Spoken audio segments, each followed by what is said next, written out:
Good evening. Welcome once again to another presentation here in the Issues Room. This evening, December 23rd. Can you imagine? We are just a stone throw away from Christmas.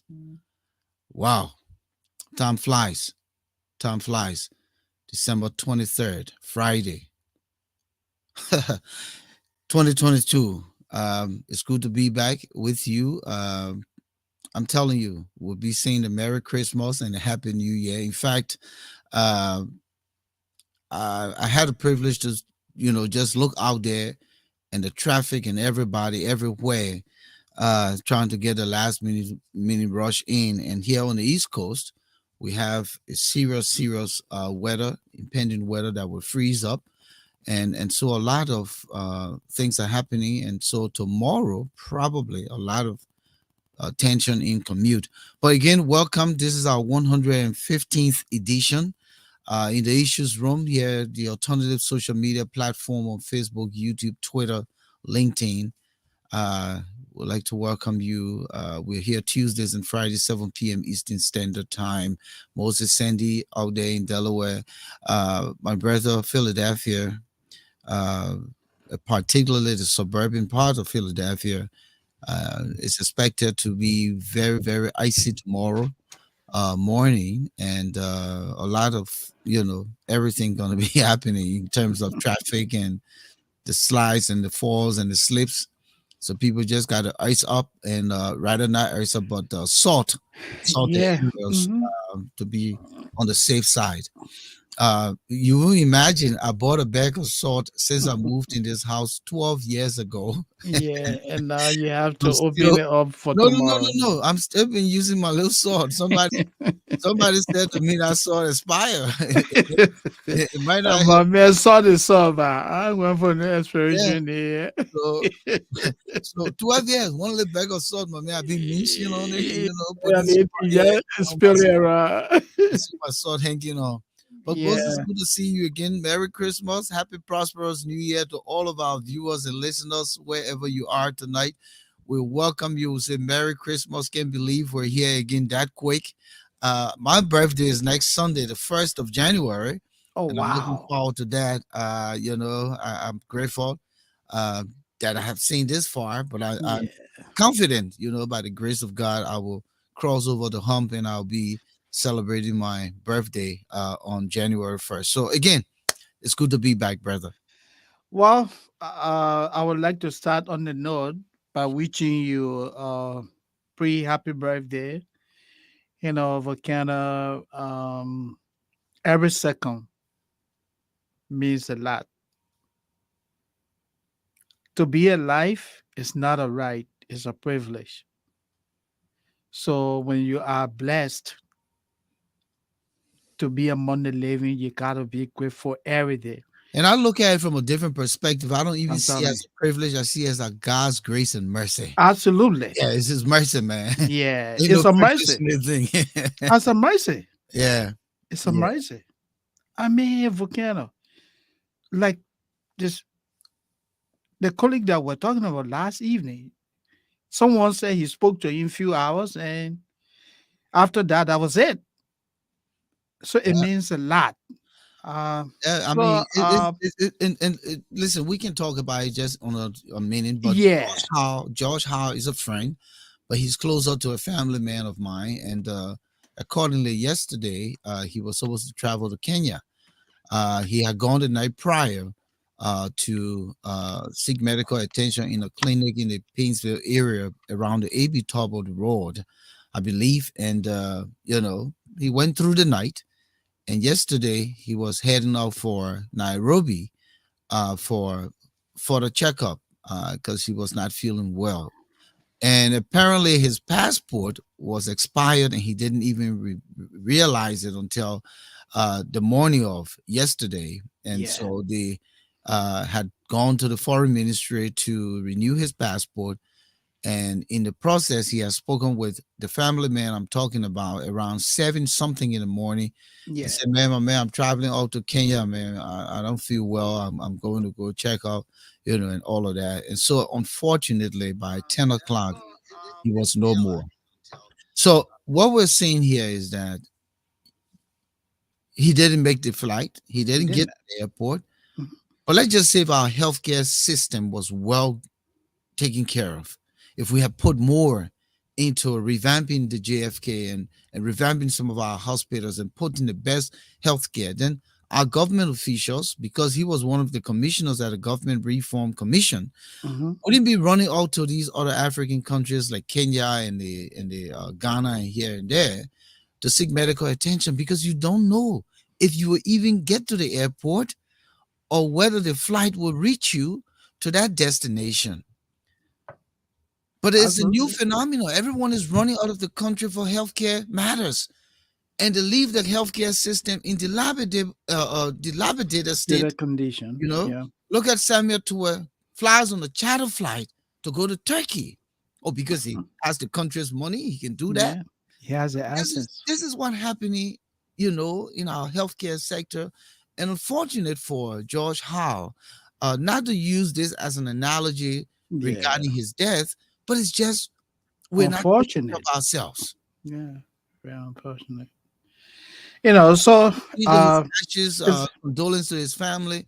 yeah. This is a tough time, and the brother is a friend of mine, and it's unfortunate that he died this young because he was young. Uh, by the fact that he was young. And it saddens my spirit. And I just want to wish his family well.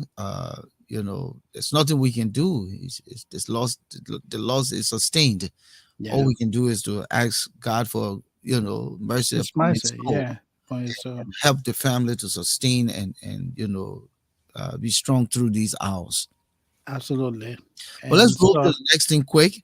Uh, yeah, you quickly let me say welcome to our many viewers and listeners globally, and also ask them to do us a favor by inviting more viewers. Share the link. Tonight discussion is going to be very important. You want to be a part of it. You can't afford to miss this important discussion. We're hosting the executive director of the Liberian uh, Community Association in Atlanta, Georgia. So, Volcano, once again, let me say it's a pleasure always teaming up with you. Quickly, let me recognize the presence of Raymond rather S. Clark in Texas. Good evening, my brother. I still got you. I haven't run to the post office yet to send you your issues room uh, T-shirt. It will be coming once I can find time, hopefully on Monday. Comrade Nikan, it's been a while, my man. How you doing? Good evening. Welcome, Mr. Yinkan. We'd like to welcome Flomo Livingstone, a regular here. Good to have you in the house. Thomas Awaji, come on, invite all of the Georgia people. We got to have this conversation tonight.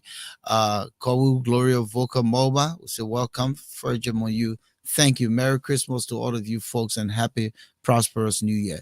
For me here from trending with trending news, the president lit the Christmas tree, which has become customary in Liberia, where the executive power lights up the country's Christmas tree in commemoration of Christmas. Yeah. And interestingly, I'm not going to spend a long time on it.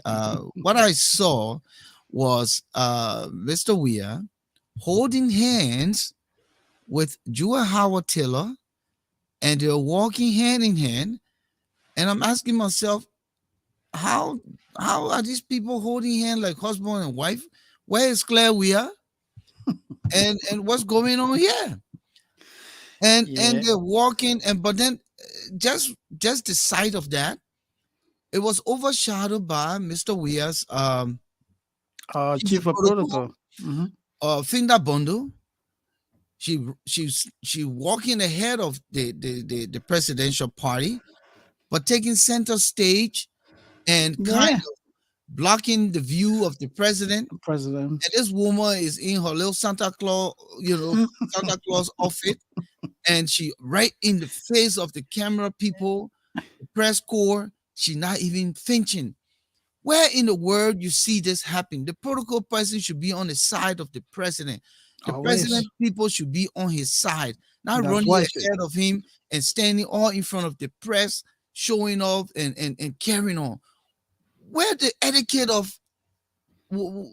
diplomatic Yeah, social people? ethics. Yeah, yeah. You But know. but the diplomatic side of things Yeah. with this government, every time you try to look for something good, something got to come out of it.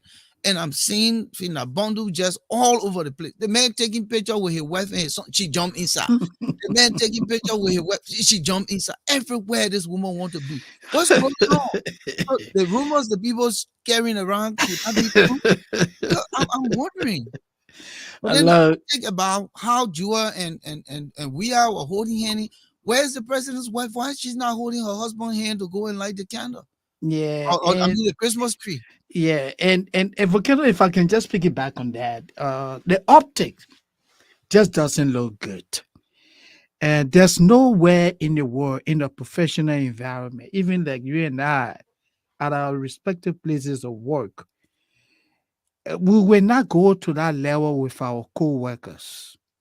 That's what they call crossing the professional boundary. I mean, I saw the president and the president and the vice president walking hand in hand. I know you want to portray to Liberians that you guys are on good trend. Are working together, but you don't have to hold a woman like she's your girlfriend or your wife. You people are not that level. But the man left the woman for 49 days. He carried her. He come back and then he want island is so And pretty. the man acting like he's so much in love. Yeah, And you man. see Joel herself too. Yeah, I'm like, what? yeah. What's going on here? I mean, The update didn't look too good, yeah, man. but You know. but let's. I think we should shoot in on to the show, right? All right. Yeah, quickly, let me just throw this out there. The National Elections Commission has announced the new date for the commencement of voter registration in Liberia. So, the voter registration for the 2023 general presidential election, according to the commission, will start on March 20th of next year. And the process will end on May the 11th. And lastly, from my end, let me talk about what is happening at the Ministry of Information. The Minister of Information, Ledger Rennie, this week described the Liberian government logistical and financial support to the ministry as lukewarm. According to Minister Rennie, for the fiscal year 2022, the Liberian government allocated, shamefully allocated, $17,500 for operational cost. That is where, making sure that the lights are running, talking to media institution and other that $17,500 for Canada. And guess what? For next year, elections year, you know how much the government allocated? $8,000 for Bro, joke. operational cost. Bro, joke. For Canada, isn't that insanity? $8,000 to the Ministry of Information for operate. We're not talking about salaries here. We're talking about keeping the vehicles running, keeping the light running, making sure that press releases are out there. $8,000. I think they just telling Minister Rennie that here, man, it's time to go away, man. We don't need you. Yeah, that's All what right, ladies and happening gentlemen, at my we'd like end. to welcome you to our 115th edition in the Issues Room, the alternative social media platform here on Facebook, YouTube, Twitter, LinkedIn, and we're broadcasting live. Today is the 23rd of December, 2022. We'd like to welcome our studio guest tonight. He is call him the executive director of the Liberia Association of Metropolitan Atlanta, and that's the state of Georgia, Mr. Bia Brople, a young man, promising leader who has taken him of leadership for the Liberian community in Atlanta. Mr. Bropler would like to welcome you. Welcome. Your mic is muted. Please mute quick. Thank you so much for accepting our invitation to join us here. We featured other Liberian, community organizations, and we thought that Atlanta has a great, sizable amount of Liberians living out there. I used to live in Atlanta. I was there for 7.5 years. In fact, I got my undergrad from Clayton State University out there in Morrow, Georgia. So Atlanta is second home to me. But we'd like to welcome you. Good evening, and you're here with us tonight. Thank you very much, Mr. Shelton and Mr. Sandy. It's a pleasure and an honor to be here. I'll give all the credit to Mr. Thomas Awaji for reaching out to me and offering me this platform to share our story. And I must say, you all have been very accommodating and gracious. The circumstances right now are not the best. As you know, we have a state of emergency in Georgia right now. And we just sent out the governor's proclamation last night. I am personally being affected by that right now. I'm completely mobile. My house is completely out of power right now. Oh So I'm wow. operating off of a standby battery pack. Oh That's It great. really, That's really yeah, good. it's So, reminiscent so of the old days back home. the state of emergency has to do with the weather. yeah, Yes, it does. yeah, inclement weather. And interestingly, when we come to Georgia right now and see a state of the what they call the state of emergency, is not even a pinch of what our state of emergency would be like here. Because right No, now, what we have here is 10 times the state of emergency in Georgia. in But we're still Georgia. going about our normal businesses. True, So true, true. that's the Um, contrast. I remember when I was there, low snow on the ground, almost the whole city comes to a standstill. So yeah, it's not Yeah, I, something I, and we're I used think to. and the and just to piggyback on that mhm, volcano, when I left work today, I came from the office. When I got to my vehicle, volcano, I could hardly open it because everything was frozen. mm, It's cold out there. Yeah, it It's is really cool. It's cold. cold. 7 degrees. In fact, It's when I really listen to cold. the radio, it was 7 degrees. Yeah, so Bill, go ahead. no, So no, yeah, I was let's saying that you're absolutely right.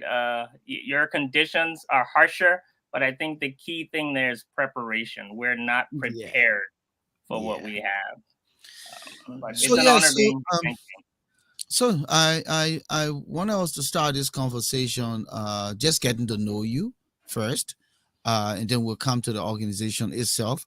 But let's you. Okay. start with Dear Bro Player, the young man who is now at the helm of leadership as the executive director, uh, and whether president or it's just a corporate title you want to use. Tell us a little bit about you and how you got to be the executive director of LMA or L. Is it L? It's Lama. It's LAMA, Lama, Georgia. Put it Yeah. that way. Correct, correct. And Hmm. there's a lot of history behind that. I'll be happy to share. But Sure. again, thank you for inviting me into your program. Uh, who is Bior? I'm a son of the soil, Liberian. Uh, as they say, by bread and butter, meaning my mom and dad are Liberian. The late Dr. Nado Patrick Brople, who did a lot in Liberia and sort of guided us on the path of always wanting to give back to our community and being stalwart citizens. And my mother, Mrs. Mary Brople, who lives here in Atlanta, Georgia as well, since retired. Um, you know, like many Liberians, I think we talked about this volcano. I immigrated to the U.S. To join my family here, and quickly did whatever I could to assimilate myself in the community.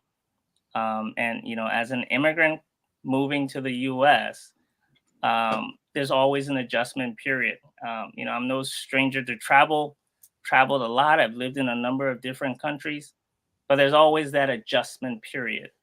And so it got my mind tingling. How can I support? I quickly started supporting local organizations like the TNIMA Association. That's the Alumni Association of Nurses in the Yeah. U.S. Uh, Yeah. supported them, supported a number of different organizations, including one that I was a part of when I was in college called ISEC. They facilitate international internships. They're present at the University of Liberia as well, That's and the accounting group. Yeah. well, that's the term, but it's actually not. We facilitate international internship exchanges to facilitate cultural understanding. Okay, Oh, but okay, Yeah, good. good. it Almost just happened to be in the business school at LU. That's okay, all. yeah. Okay, See, yeah. yeah, yeah. Who thought it was Yeah, just all the Yeah. boys who had yeah, had the organization going when I was at LU? All right, continue. yeah. No, now just about to say that Atlanta. I don't know why I picked here to settle. Actually, I know why I picked it. It was the weather. It was a lot better than other options. Yeah. But I quickly found a very thriving community here, and I quickly dove in with my skill set, my background in operational strategy and nonprofit leadership. I threw my hat in the ring and started helping out all the different administrations. Um, and at a certain point in time, someone knocked on my shoulder and said, "Hey, Bior, you've done a great job helping other people throughout the years. There's an opening. How about take the helm and see where you can take us?" As they say, the rest is history. I'm here. Okay. So, help clarify your title. Volcano started on that earlier, Yeah, but I just want to piggyback on what he said. Uh, Lama, that's the Liberian Association of Metro. I mean, the correct, Liberian Association in Metro Atlanta, right? correct, correct. Okay. So, why are you referred to as executive director? Is it a non-profit or what? Yeah, that's a great question. Yeah, it is a nonprofit under the IRS designation 501(c)(3), Okay. which means we exist for public benefit. The government allows organizations to exist Hmm. and not have to pay taxes with the understanding that whatever you're doing is for the general good Of of the the people. community. Yeah. So that's our designation.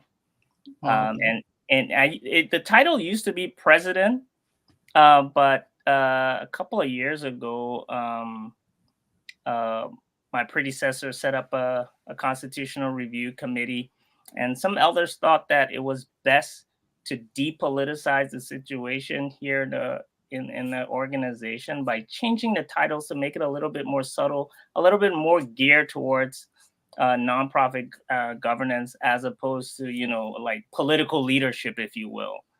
So it was Okay. changed during the term of my predecessor, Dr. Somo Bashir Hubbard, Okay. here in Georgia. So she started out as president, I believe, and then became executive director. By the time I rolled around in January, it was fully executive director, and I think I like it. Okay. All right. So when did the organization start in Atlanta? Yeah. So the history of this organization is quite rich. This organization started back in the late 1970s, formally, but before that, Liberians were not very, uh, Concentrated there. yeah, not at all. Yeah. And you know the story. You lived here.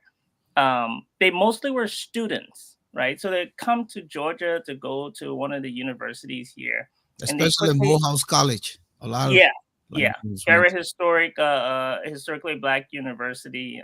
That was very, very big with our people. Atlanta, being a civil rights hub, kind of attracted Liberians in that regard. Don't forget Clark Atlanta University Atlanta. as Yeah. well. Yeah, they Mhm. still have a very strong relationship with Liberians and the University of Liberia. Long story short, these students decided, hey, we need to get together and support each other in this, in this foreign land. And I have to give homage to the late Bishop William Harris, who passed away. Yeah. Uh, From the ICF church. exactly, exactly.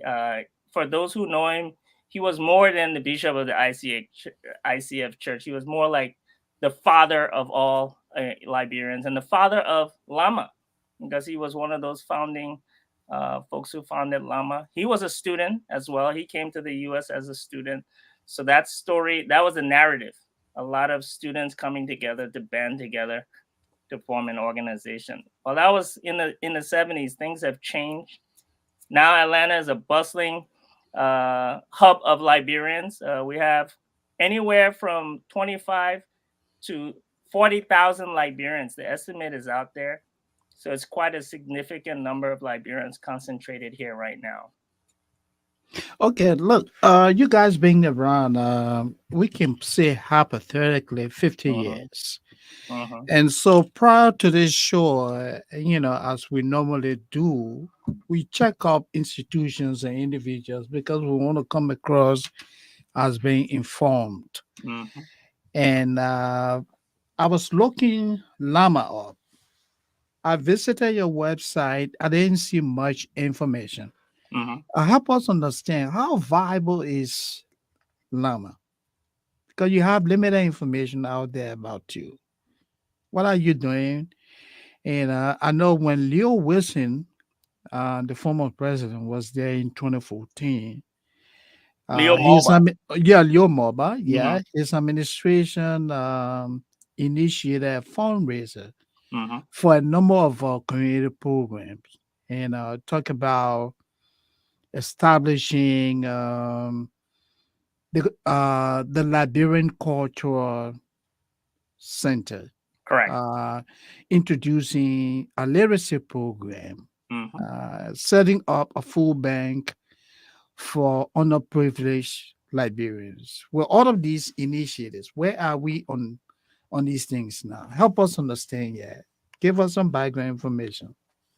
Yeah, I'd be happy to. And thanks for doing your homework. That makes me feel very, very, very comfortable. Thank you. Sure, sure. Yeah, so Atlanta, or Llama, I should say, has gone through its ebbs and flows, if you will.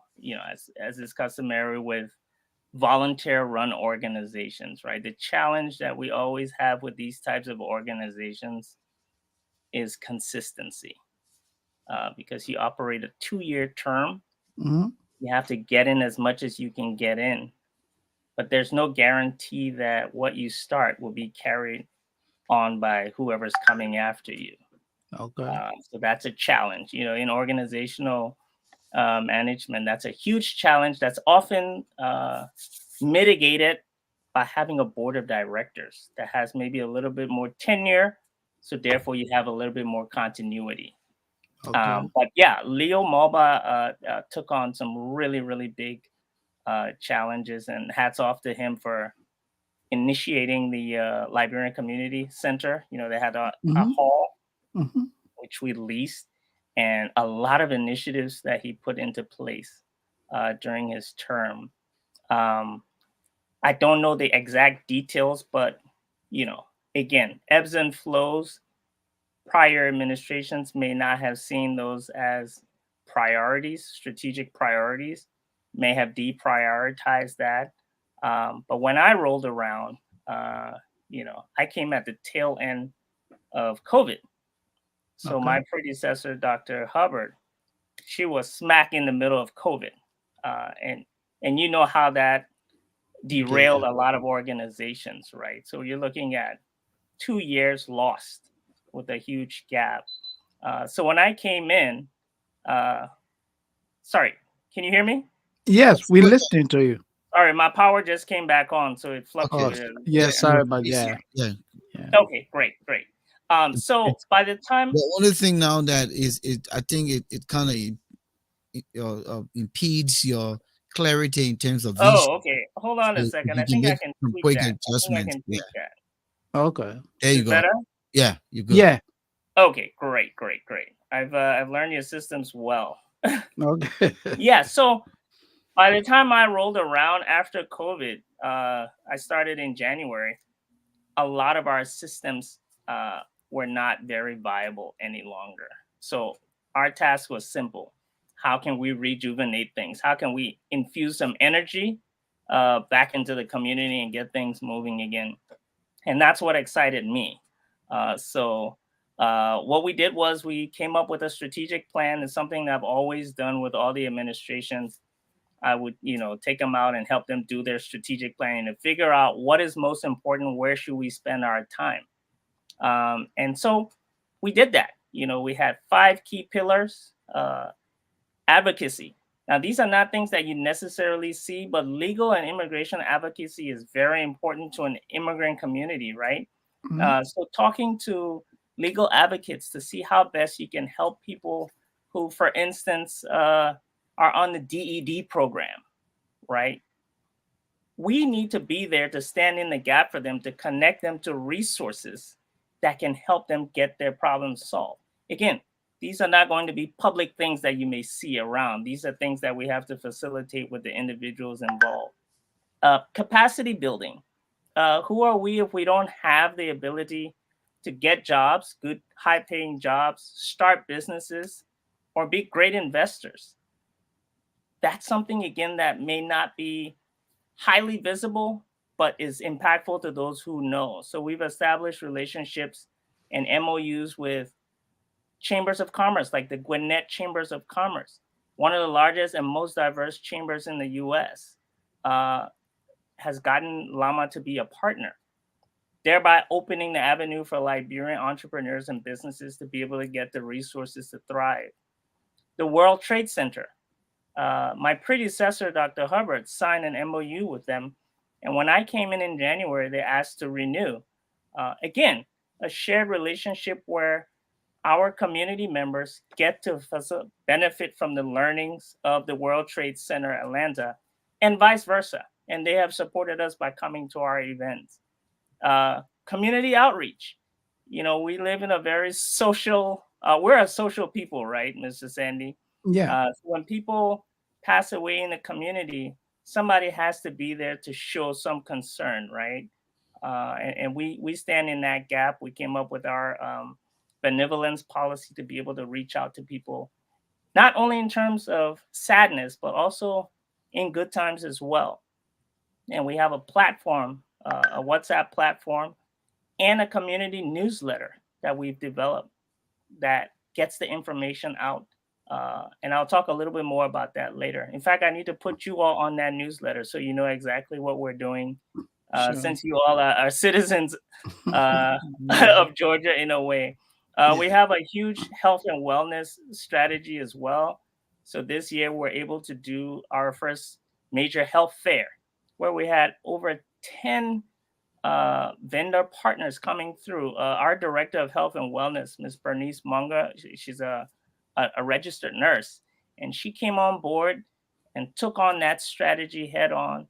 Talked to people like Walmart Health, the Diabetes Association, Sickle Cell Association, and you name it. They all came out to a location where we're able to get a church, and people came and got free testing, diabetes, sickle cells, hypertension. I even got my ears checked for the first time in I don't know how long, and all was completely free.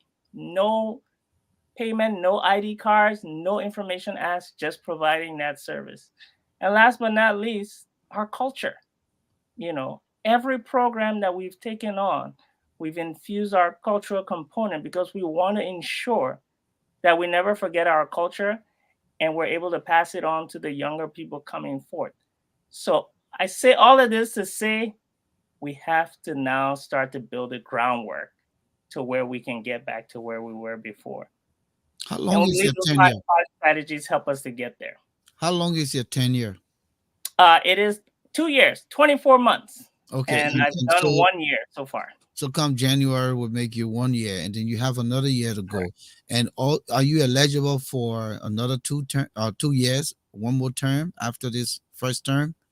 Sure, if the people will have me, Okay. I am No, the reason eligible. I'm asking you these questions because you talked about moving from one leadership to the next, and Hmm. sometimes you're plagued with some calamity, and the Yeah. COVID was one of those things, which may have impeded the progress that should have been made by your Hmm. predecessor, and so that means most of her unfinished work roll over to you, and so you would need an extension of time in your leadership to be able to accomplish some of those things. But what are the pressing things right now for Lama in the Atlanta community? Because I'm not going to Liberia yet. I want Right. you to take care of yourself first. The community center is it still functional? Some of the things that are The very food pressing bank. right now. What are those things? Yeah. Excellent question again. In these kind of situations, I like to say what my mentor tells me. He says, whenever you're trying to figure out where to put your attention, follow the money. So we look at things on a macro level and say, where are we now in the US? What are the challenges? Well, we just mentioned one, healthcare, right? The huge impact of COVID that is still impacting our people till this day. There are people still suffering the scourge of the COVID pandemic, either because of lost income and wages, lingering health challenges, right? And lost income from family members who unfortunately passed away and may have been the breadwinner. I say that to say that is still there. It seems to be subsiding, but the effects impact immigrant communities more than other communities. That means the effect lingers in immigrant communities because we're not as equipped to adapt like other communities are. So healthcare, let's put that aside. On a macro level, we're facing some huge financial challenges right now. We know that inflation is at an all-time high, higher than I've ever seen it in my life, or as long as I've been in the U.S. And we see that impacting people everywhere. So when I mention running food drives, we've ran 2 food drives this year and fed over 700 families. Each time we did it, we did about 350 families, and folks would come by. People told us, Bior, Liberians are very proud people. If you did a food drive, nobody would show up. Well, hey, we did it, and the food always ran out before the allotted time. That tells us that there was a need. And how did you get the resources to do the drive, the food drive? Well, we have a very resourceful director of programs and operations, Miss Adams Sony. She was able to establish those relationships with the Gwinnett um, Volunteer Service Organization, the Atlanta Food Bank, that definitely plays a huge part in this part of the country in feeding the hungry. So they bring those resources in a truck. All we have to do is find Spearheaded. volunteers, yeah, in the community to, Spearheaded. Okay. yeah, just to put it together. And I have to give a shout out to our chaplain, Reverend Justina Farage, and her husband, Bishop Solomon Farage, because they have always provided us uh, a location where we can, provide these services to the community. So a big shout out to them for that. And I hope you're seeing the undertone of everything that I'm saying. That everything that we've achieved has come about as a result of resourceful people around us reaching out and bringing it in for the benefit of the community. So Okay. yeah, those two problems are the two major problems right now facing ours and most immigrant communities. Okay. So let me ask you this question regarding the food drive. When you guys implement the food drive, what criteria do you use to determine who qualifies for free food and who doesn't? Do you look at income? Actually, we do not. And Okay. perhaps I need to give you a little bit of background in how Sure. these drives happen, right? So once we reach out Yeah. to these, donors, they already have a huge mechanism in place to deliver. All we have to do is provide a venue Yeah. and get the word out. Engagement, And community and they engagement. just come and dish it out like that. They dish it out like that, but they have volunteers who are very experienced in doing this. They will drive up to as the cars drive in, they'll Okay. go to them, talk to them. How many families are you feeding? And some groups even have a way of note taking, Yeah. not to get into people's personal business, Yeah, but but they just to want make some sure sort of that the right census. kind of people are benefiting. Yeah. Well, they're not that critical, to be honest with you, because in those instances, you never know. Somebody could be driving a Mercedes Benz, but is in need. In that Yeah. case, you don't want to discriminate because need shows up in different ways. If you take your time to Yeah. show up to You ask get for food. food, I think the understanding is that you need it. You wouldn't do it otherwise, right? Yeah. Okay. So Bill, let's talk about finance and upkeeping of the organization. Many of our Liberian organizations here in the US are due dependent. We are in the Algae Association, same thing. Many of the other organizations go through the same thing. They're looking at people, members to pay dues for Hmm. survival. Outside of due payments, there will be need for you to strategize to balance the organization financially. Do you still maintain a community center? And if you do, how is it being taken care of in terms of all of the rent and utilities? And what other things that you're putting monies to, and how monies are being brought into Lama? Yeah, that's a great question. To answer your first question, so we no longer lease the community center. That happened before the term before my predecessor, where they let it go. So it was It under was Mr. Mobile, Mobile's. no, his successor, Okay, is Yacindy Quay, Martin Quay. okay. So she was vice president to him, and then became president. President. Correct, correct. Okay. Okay. That's And then exactly. so she let the community center go Well, I prefer to say it was during her term that the organization decided to to let it let go. go of it. Okay. Remember, it wasn't owned by us; it was being leased.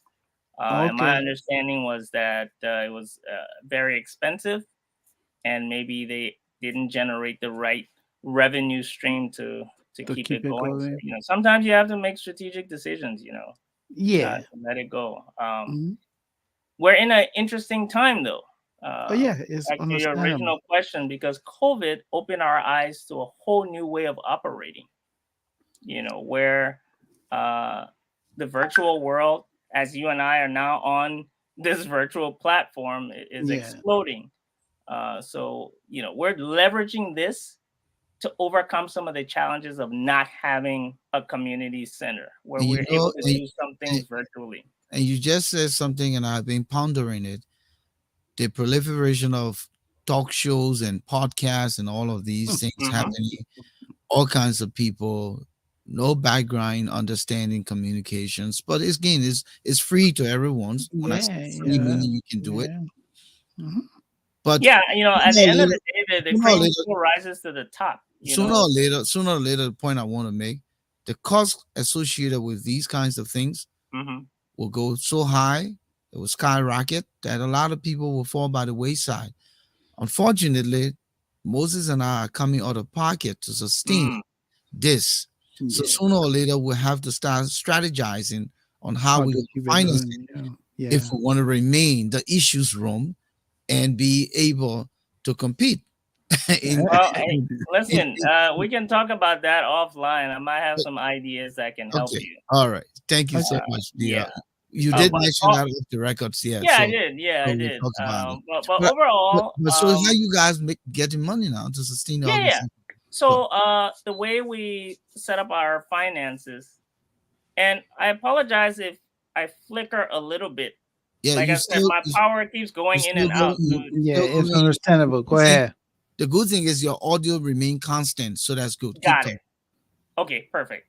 All right. So the way we set up our finances is, we want to operate on a best practice basis, right? Where our operational administrative expenses is still more than 15% of our overall expenditure, right? Wow. And we set things up so that our membership contributions support our administrative activity. And then our programmatic revenue supports programmatic expenditure. We've been able to do that. So coming after COVID, we were fortunate that my predecessor left some money in the account. I think roughly around. You didn't inherit a broke llama. No. We didn't inherit a broke llama. I always give credit where credit is due. She left something there. Okay. When we came in, our goal was to re-energize the community and to create a sense of uh, a leadership, visionary leadership that people will be proud to invest in. And I think that has happened. We targeted to raise roughly around $15,000 from membership contributions. We didn't quite hit that. I think we landed at around $8,000 or $9,000, but Okay. that was significantly more than we've gotten in the past in a non-election cycle. So we're very proud of that, and the people who contributed to that in our newsletters, we always thank them. Right? That our strategy is positive reinforcement. Thank people for what they do. Don't try to denigrate people for what they don't do. Right? So that's how we're being able to survive, and because of that, donors have stepped in to help support some of our projects. So one of our key donors here is Mr. Nelson Carpe and his wife Mona Carpe. They run a huge insurance brokerage here in Georgia, and they've been very, very generous to us whenever we ask. But then there are a lot of people that give in kind. I mentioned Bishop and Lady Faraj, who have they have a facility that they have made available to Llama either for free or at highly discounted prices in the past. And people chip in all the time. So when all is said and done, when I looked at my last financial report, the $13,000 that my predecessor left is still sitting there in the account. And we've been able to operate for a whole year, doing more than we've done during our COVID years, purely on the generosity of people coming in. So, again, it pays to run things transparently, but also have people in your corner who can support when it's needed. So the due And you payment. mentioned my website. I don't know what website you went to, Mr. Sandy, Yeah. but we've I recently. went to Llama website. I don't know how many websites you have. That's a good question. I have no Yeah. idea, but I will Yeah. say this: the Yeah. Okay. Llama now has a website, LiberianAssociation.org, which was Okay. very I recently launched. Yeah. I went on. Okay, I went to Google's I and know just you put coming. in. I know you wanted to say this. I wanted to ask him quick. Yeah. How is the due payment going apart from the generosity? The actual due payment, how is it going? Are Yeah, that people is the paying their dues? generosity. Huh? Yeah. People are doing a great job at paying dues. No, paying Um, due is not generosity. Oh. That's a commitment. That's membership commitment. To pay due is not generosity. Generosity is when the organization falls short and they want to raise money from some of the stalwarts and they reach out to those stalwarts and they still chip in even after they pay the Pay dues. their dues. So I Yeah. want us to understand that due payment is a commitment. You understand? Okay. You say you're you're a correct. yeah. You're correct, but you also have to understand that it's not compulsory. So It we should be treat it. compulsory. No. Yeah. When you You sign can't up, force you're Mr. people to pay proud to be a dues. member of an Mr. organization, and Mr. Executive Director and Volcano, due let me. payment is a part of the commitment. Then it is not a compromise. It's compulsory. You either a member because you wouldn't have voting right.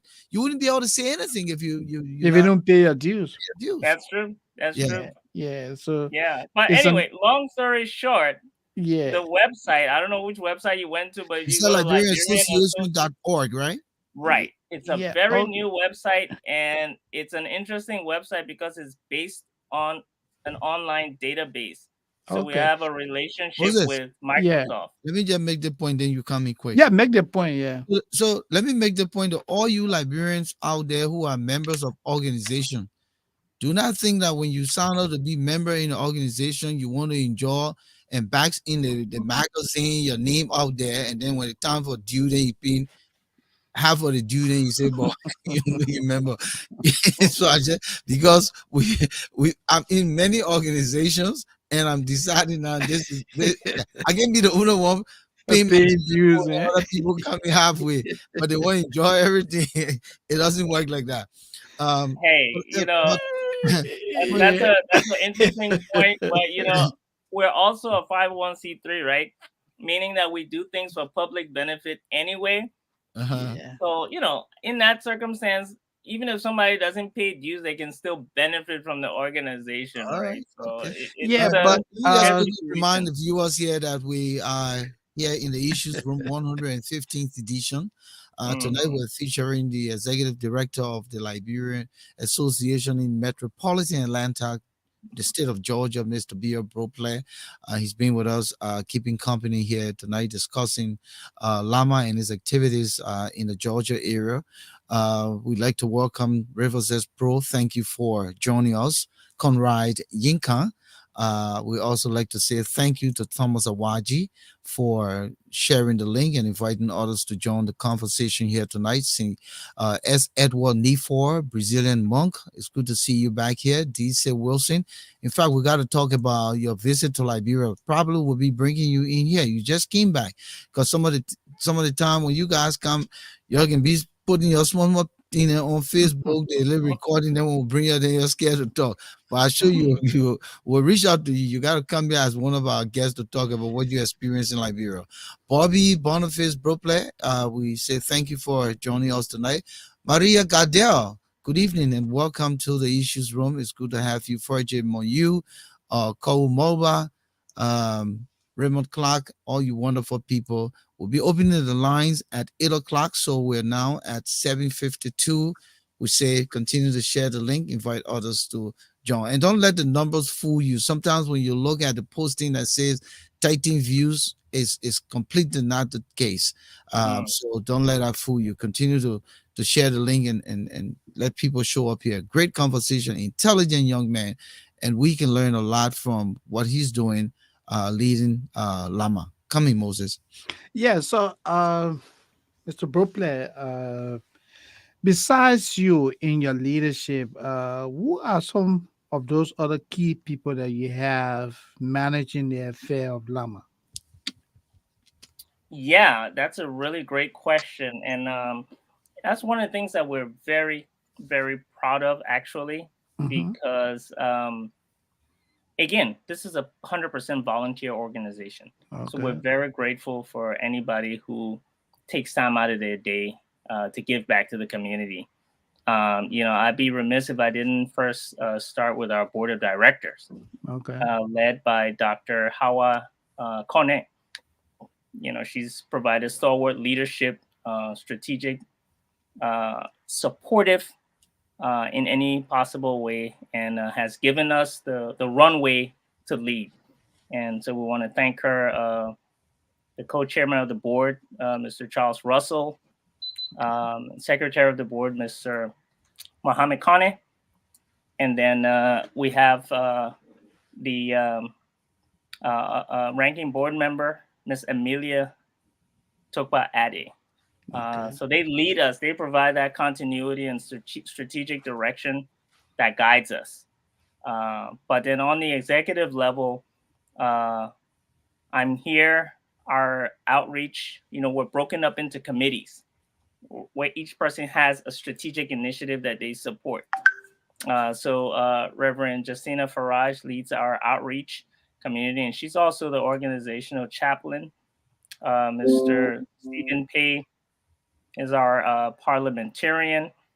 Um, my brother, Mr. Borby Bropla, leads our membership effort, and he's the one that's sending out the newsletters and doing a lot of the work on the website. Um, Okay. Ms. Adam Sony is our director of programs and operations. Mr. Percival Masseline, our director of finance. Um, Ms. Bernice Monga, like I said, she's the one that leads our health and wellness initiative and did the health fair. She's very, very active in there. Ms. Sonati Ma leads our youth initiative. Mr. Samuel Gonza, he leads our resolution committee. uh, Miss Miss Noabi, Mema Noabi is our internal auditor. Hmm. And then our legal advisor, attorney Patience Sadie, just to name a few. You know, there's so many other people that come in and chip in when it's needed, who may not necessarily be in leadership per se. But again, like I said, with an organization like this, you don't want to be have everything that formalized. You want to have some room for people to just come in whenever they can and support. Oh my God, somebody wants to join the show. Okay, okay, no Okay, problem. what's that? Oh, okay, your daughter. Okay, wow, you got a beautiful young woman. Thank Yeah. you. Yeah. All right. So Yeah. I was thinking here, were you voted for, or were you interviewed and selected by the board to come in as executive director? I'm just thinking of, Yeah, sort of all of the above. So yes, I was voted for, but I pretty much ran unopposed. okay, But our process is very robust, where there's a background check involved. There are interviews with the committees where they ask you, why do you want to do this job? What do you bring to the table? And discussions like that happen. So it's a very robust process. It's really the only political part of the process, if you will. But I'm not a politician. I'm a technocrat, and I always say that. I Okay. believe in doing everything possible to make the impossible possible. But I always tell people I'm not a politician. I'm a doer. Okay. and I asked the question because I wanted to just understand how you came to being, and the reason I Mm, asked that question because when we look at many of our Liberian organization, there's a drain in leadership. People mm-hmm. don't want to step up to the podium. A lot of people shrink away from leadership, but they're the criticizers. They're the one who sit behind the scene. And Right. then you have one or two people who will lead the organization and do their best, and then all of a Mm, sudden, when those people cannot no longer lead, then we're looking scrambling for replacement. Are you contemplating succession leadership to make sure that when you come in, your tenure is going away? There's yeah. potential that someone is already groomed and ready for that opportunity. Yeah, that's very important. Succession planning is crucial. I always tell people the key thing about leadership is not always what you do that people see. There are certain things that I do that people don't see, but they're done to lay the foundation for those coming. Like I always say, the person who takes over after me is going to achieve a lot because I will make my motto. Oh, okay. Go to mommy. Yeah. All Mhm. right. So my motto is. Daddy, are you hungry? No, I'm not hungry. Go to mommy. Um, my motto is you're not a leader until you produce a leader who produces another leader. And the only way that's possible Daddy, is I if want we. soup. Oh, okay, go ask mommy. Okay, go ask mommy. Kids, I tell you, Yeah. Listen, these are the circumstances that we're faced with. absolutely. Those are the challenges of working from home, right? Yeah, and Yeah. especially when they're small, they don't understand the significance of what She's you're doing. concerned about her soup right now. Yeah, so But yeah, no. So I can go into detail. I don't know how much time you have on some of the things that you do to lay the groundwork for future But uh, for other people coming to have it to make it easier. Because a lot of times people don't want to take leadership in our organization because it's incredibly difficult. It's it not a is. cakewalk. And I ask this question because Yeah, Moses know where we come from, yeah, and the things that yeah, things that we know what it takes, yeah. man. A from the lot of organization. sacrifices involved. You A lot of overworked yourself, and you're not getting anything in return. But then you got to deal with all the naysayers and all the criticism and all of that. So And then running you also, an and organization. then Volcano, you also use your personal finances. Oh yeah, a whole lot, a whole lot. So let me just post the number while Moses comes in to ask the Sure. question. The number to call 404-272-2808. That tells you I'm on the line of board. Okay, you see the number there. I recognize. Yeah. 404-272-2808. We're talking Decatur. GA. All right. So So, call the number and talk to Mr. Proplay. so, Executive Director Bropley, ULAD, the Union of Liberian uh, Association in the Americas, is the umbrella organization of all Liberian association. Is Yeah. Lama a member of ULA? And if Lama is a member of ULA, uh, how are you operating now? You have a different nomenclature now. I mean, your executives are not referred to as president, but other Liberian association we have president, vice president, the list goes on. You are Mm. more like operating from the standpoint of a non-profit. So how are you fitting in with ULA? All right. So, Bia, just hold that thought. Let me put this caller in. We blend the two questions, okay? Sure. Sure. Okay. River says pro from his little Yes. What? from his little seaside village in Riverside County. Yes, It's good yes, to yes. see No you and work good to to do. have you, rather. Merry Christmas, compliments of the season, and we want to wish you a prosperous New Year. Keep pushing the hours, uh, and welcome to the issues room. Yeah, thank you very much, Moses. Thank you for kind of Thank thank you for the real Merry Christmas to you guys. you, I've been River. following the conversation and I ain't got work today, so but that's Oh very wow. interesting. And I got two questions or concern. Sure. Well, the first one is how many terms? Because I know he said 2 years, 2 years and at two terms. okay, 2 year, two term. Okay, that's good. And my second question has to do with the old community center. I got friends who live in the Metro Atlanta area, and they tell me that that was one of the best community center, and the center had, I think, daycare and other almost like a complex. Not at a Mm-hmm.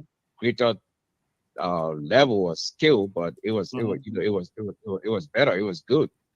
But and I heard that there were some leaders that went there, like Joseph Walker donated to that center. I think Alexander Cummings.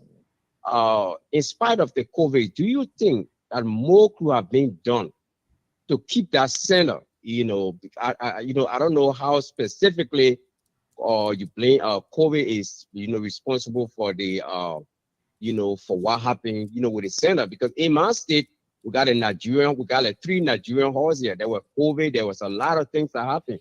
But the Nigerians still maintain that hall. And what did Liberian Unfortunately, Hall? What did Liberian Hall in your state? we ain't got nothing else. And thankfully, that's Talk what we about can have all our parties. July 26, we're going to the Nigerian people, you have to place. And they held that place. So do you Liberians. think yeah, do you think that there could have been more? Do you regret that the center was taken away, or was, I don't know what specifically happened? Was there more that could have been done to maintain that center? That's my Or, question. or, Thank you. or let me add to your question. Is there any Uh-huh. plan to revitalize that part of the project to have another community center with the daycare and all of that? So probably let me just add that to it. Yeah. Thank you, Yeah. Roses. Thank you Okay. for calling. Go ahead, bro. Yeah. Thank you, Mr. River says that's a excellent question. And I have to just take a step back to say, um, first of all, I don't know the exact details of the hall. I do know. Are you just being politically correct here tonight, or, But you took or over or leadership. being euphemistic because you don't want to hurt any of your old predecessors?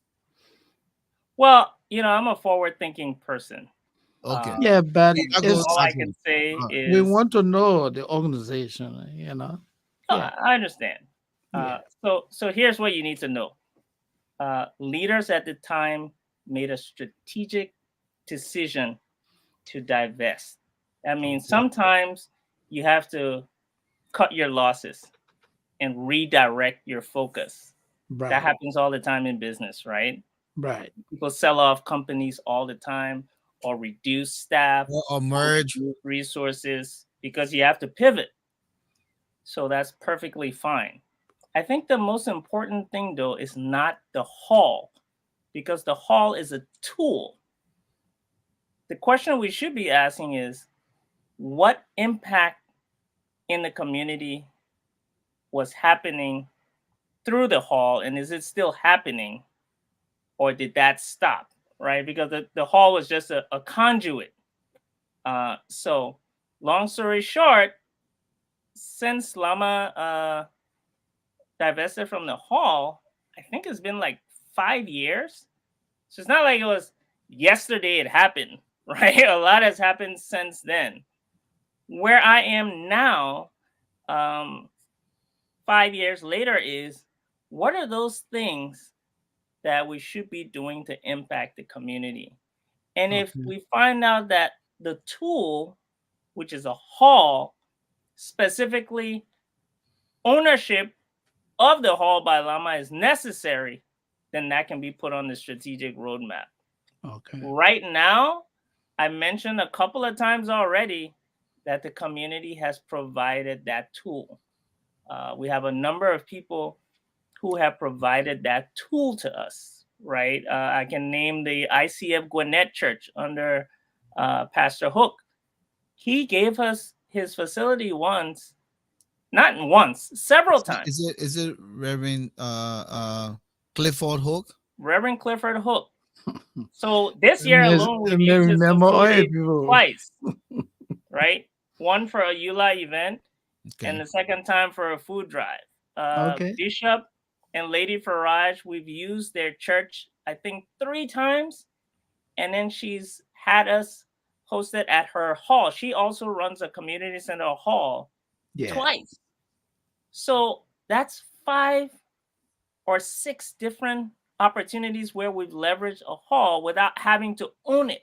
So it wasn't critical for us to own at this point as we're rebuilding, but I think we're able to still achieve the goals without ownership, and I think that's important. So go to the ULA question he Yeah, asked. the Yula in you want me to restate it?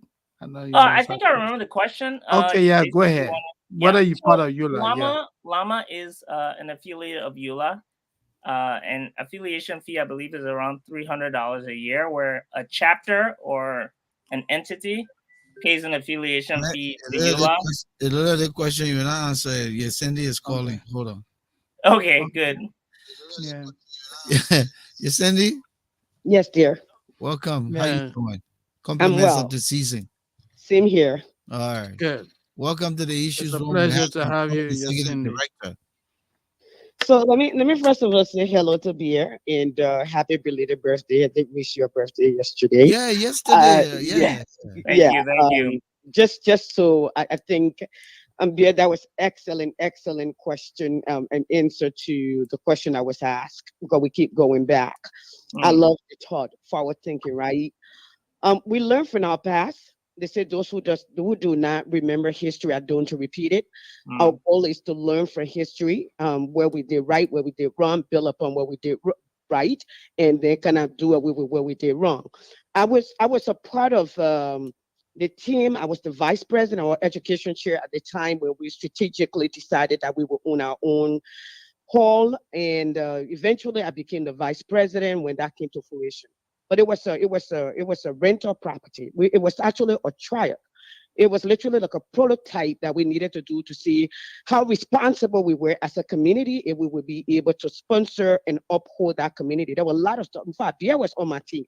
He came on board. One of the few young people that I brought on board because I've told them from the beginning I was going to be there for a year because that's a place that I wanted to be, to transfer the power over to someone that would take it. And it was the young people time, so to speak, to take over. But as time came by or came went on, we could not afford to keep. It's like you buy a house, but we were renting, right? You go in a $5,000 a month building, and you know that you can't keep up with that. You have to. In business requires some costs. You don't continue to stay there to impress the rest of the world.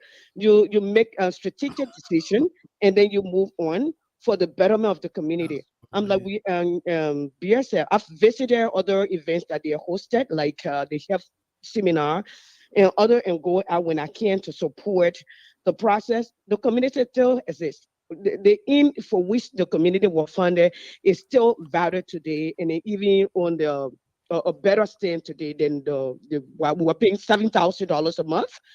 I was the one who decided, along with my colleagues or the executive team, that this was not. I'm a business major. I have an MBA, by the way.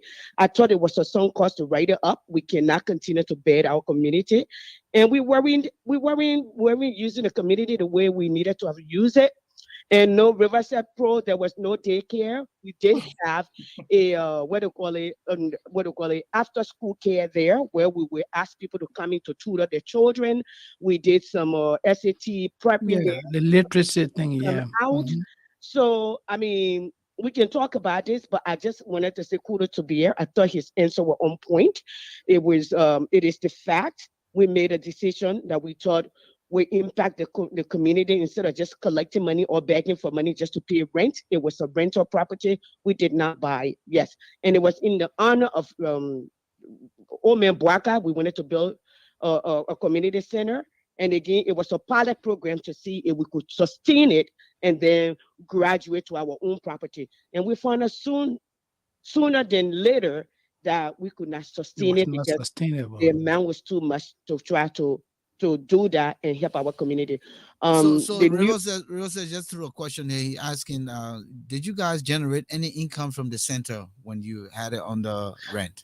When so mainly not to cover the liability and have a saving. We never did. For the first year when we started up in during my inauguration, which Pierre played a major role, he and his brothers. That's Pierre, that's Bobby, that's Snow Red, all of them, and the rest of the youth in the community. There were a lot of young people who came on board during my inauguration. In fact, during my reign per se, and most of them are still around. So majority of the time, Alexander Cummings helped to kind of pay the negatives that were left out. So for the year and a half that we're there, we never generated enough to be able to pay for the community center per se. Even in due payment, people will come to the center, but they won't pay their dues. I think the most we ever collected in due were like 300 and some more dollar. Mind you, we had a $7,000 bill. So it was Mm. not possible. I have to write like checks couple of times. So did Leo, the former president, who I took over. I have to ask the rest of the team who were on the executive team to come in and make a little more payment so we can keep the place. And thinking about it strategically, we didn't think it was fruitful. It was We have impact. churches around here, we have community center, we could use it until we can get something out of our own. I again came and brought those to the table. We had a fundraiser. We said, okay, we want to keep this place. We invited the whole community. Here it is. This is the bill that needs to be paid. It's 11, 12, $13,000. If we can pay for it, we can stay. If we can't pay, then we have to make a decision. So we made the decision too. You see, the thing that we must understand as Liberian is to have business sense. Okay, you have to live within your means. If at all you make decisions that you find out later that decision will adversely impact your people, the future of your children, you have to then come back and correct that decision, which we did. And like Bia said, majority of wherever we were doing at the center is still going on, and even more now. Okay, I have visited a couple of events that they're taking. We used to go downtown to feed the homeless. We used to give health check. We used to have and what do you call it, expos for Liberian businesses. They still do these things, and okay, he's doing it even at a lower cost now at a because lower cost. so Yes. so it's So it's, it's so just so it's so just so right so, that you so guys took the right decision exactly. So buy a Mercedes Benz just to impress people, knowing that you can afford it and you're having a heart attack. to pay That's the to pay the mindset car note, eh? to pay the car note. So we decided we don't need the Mercedes Benz. We can do a Nisa, and we can even do better, and our children can be fine. So I want to say to the executive director, Beer, kudos to you. Great, great. Let's continue to push forward. We're here. We support the community. I pay my dues. You understand what the hell I was going through. Yeah, but All right. Okay. so Mr. Bropler, just before you Yeah. answer that question, I just wanted to throw this in reference to what Yassini said. In summary, everything you guys explained is what we call impulsive decision.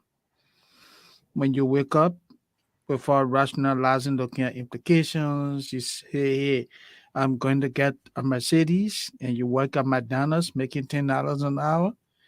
It's not sustainable. I think that's what happened.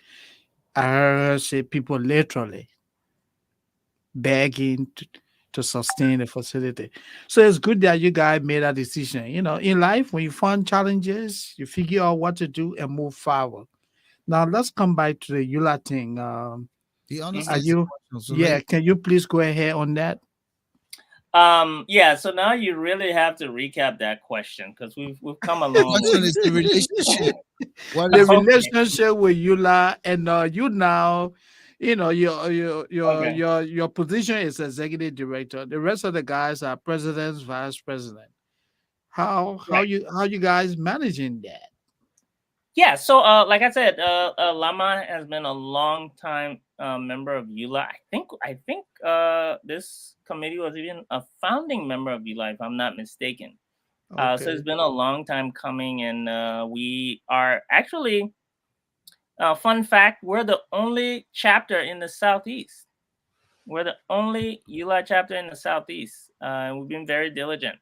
I okay, want to say we have a great working relationship with the ULA leadership.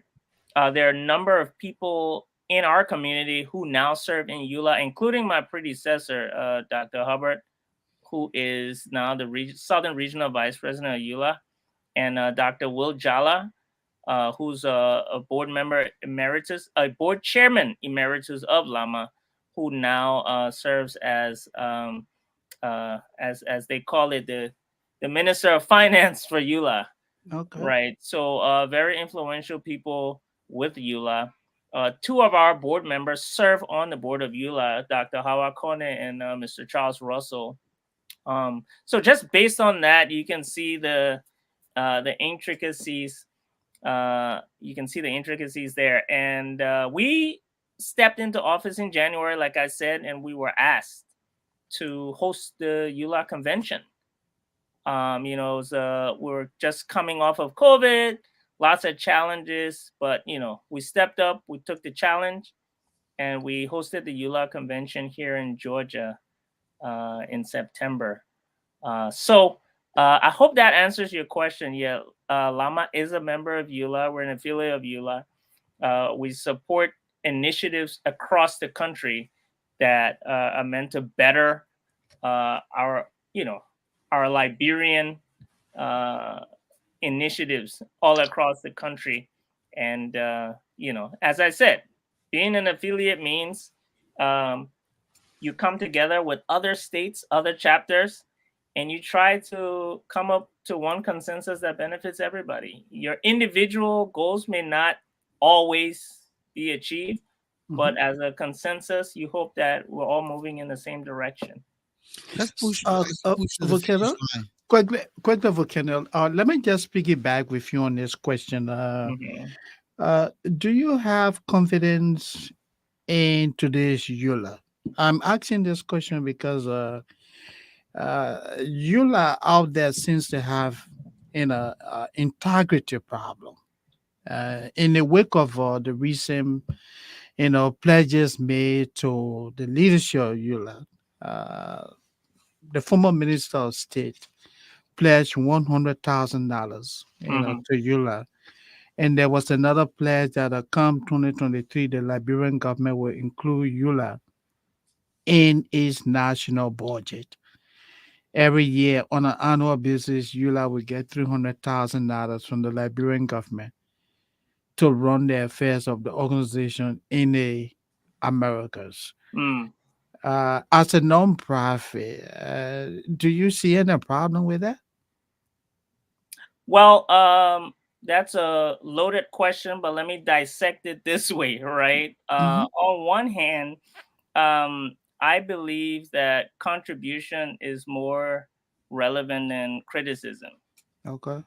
right? And as an affiliate of EULA, uh, if I see any shortcomings with the organization, as with any organization, my first inclination is how can I help, right? How can Mm-hmm. I help?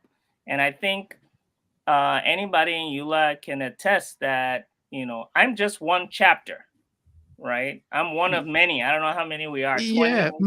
Yeah. I let my voice be heard based on my opinions and what I think is important for the people of Georgia as we affiliate with EULA. So I think that dialogue exists and it is very respectable, right? Yeah. The other question you asked, I think we need to clarify first the legal standing of various organizations. We're a 501c3. I suspect that EULA may not be a 501c3, or they have a component that's a 501c3, but they may be another designation, right? But all in all, uh, receiving money from governmental entities is not wrong. In fact, most nonprofits are funded through government uh, subsidies worldwide. I mean, look at the United Nations; it's purely funded by government. Uh, Lots of other organizations. That's that's life, right? That's how it happens. I think what's more important are the terms through which you receive that support. Okay. And I don't know those terms, so I obviously can't speak. You'd have to speak to Honorable Kamara about that. Okay. But on the surface, there's nothing wrong with receiving support from a government, whether it's the U.S. government, the Liberian government, or wherever, as long as the terms are clear and they're honorable, and will not come back to bite you later, then it's fine. But Is again, I is don't know the details. and so not to go off tangent, but Hmm. just in furtherance of the question I asked you, Sure. uh, EULA, one of the fundamental responsibility of EULA is to ensure good governance in Liberia, and you have a government that currently has integrity problem, uncontrollable corruption in the country, and the same administration comes to you that's supposed to be checkmating to say we will include you in our budget. We gave you $100,000. Wouldn't Hmm. that compromise your stance as an integrity organization? Well, again, I don't know the details. So if you want us Okay. to speculate, we can speculate. But I think we would have to put that caveat that, hey, we're speculating here because Okay. I do not know the details. Okay. So again, I believe that whenever you get into a relationship, whenever we get into a relationship with any of the partners that we deal with here in Georgia, Mm-hmm. we have something called a memorandum of understanding. Even to host the EULA convention here in Georgia, we had to sign a memorandum of understanding. What that says is, this is what I believe. And then you state what you believe. And then we find a common ground. If there's a common ground and we can both coexist, we move forward. Okay. If there is no common ground or there's some potential issue, then we break apart. So you would have to talk to Honorable Kamara to see what was that relationship, if there was, and then dissect it from there. But I'm not in the position to answer because I don't Let me know. come in, Mr. Bro Black. As we push to the finish line, Sure. we talked only about Lama America. What is Lama doing in Liberia? And again, many of our Liberian organizations here Hmm. are organized as a result of trying to reach out to the people, you Yeah. know, to complement what government fails to do for our varying communities. Is there anything in particular that Lama is doing in Liberia? What is it? Yeah, and that's a great question. So when we came into office, as we were trying to figure out strategically where we want to spend our time and resources, Liberia came up. So in our budget, we actually allocate um, $10,000 towards initiatives to support Liberia, right? So the question is, what does that look like? And at what point do we actively move in that direction? Uh, the first question is, Lama needed to right its ship first. We needed to get ourselves together in a place where we'll be comfortable to go out there. But it doesn't mean that we didn't already establish the roadmap and the relationships that will get us there. We talked to two firms, two organizations. Uh, One is a business and one is a nonprofit. Um, I mentioned Mr. Nelson Carpe, a Liberian businessman here who does really well and is very generous. Him and his wife Mona, they stepped to the plate and supported Lama's initiative.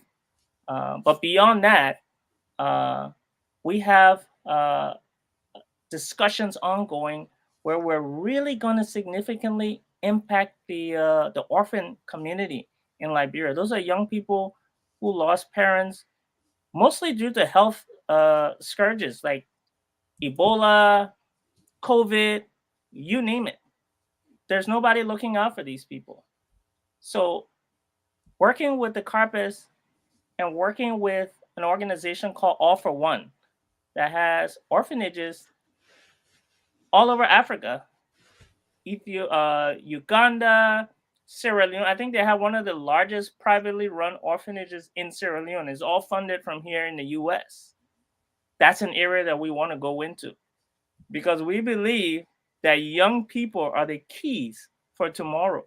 And the most vulnerable young people anywhere are young people who don't have parents, even in the US. It doesn't matter where you are, that's something that's we're passionate about. Mr. Sando Kanen, the executive director of HEAL, helping educate and assist lives. He's come in. He's supported Lama, not because we have any relationship to go into Liberia, but he also supports orphans in Liberia. He's done it for many years. And he's also somebody that we're looking to partner through. Because Lama is not going to have people on the ground doing something. Our job is to solicit funds, get a direction here in the US, and see where we can channel that money to achieve our strategic goals. But beyond that, someone reached out to us and talked to us about this inaugural agricultural exposition, right? People are trying to go into Liberia in a very big way agriculturally.